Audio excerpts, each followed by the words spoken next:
Con la bella stagione si registra un sensibile aumento delle gite scolastiche e di conseguenza la Polizia di Stato intensifica i controlli dei pullman impegnati nei predetti servizi. In particolare la Polizia Stradale di Agrigento, nell'ambito del progetto Gite Scolastiche in Sicurezza, nato da un'iniziativa della Polizia di Stato in sinergia col Ministero dell'Istruzione, ha già da qualche settimana potenziato il piano dei controlli a campione sugli autobus utilizzati per il trasporto di insegnanti, studenti,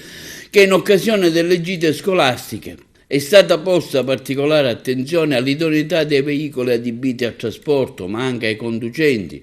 i quali devono svolgere il loro incarico con responsabilità, nel pieno rispetto delle norme, soprattutto comportamentali, previste dal Codice della Strada a tutela della sicurezza e della incolumità dei passeggeri e della circolazione stradale in generale.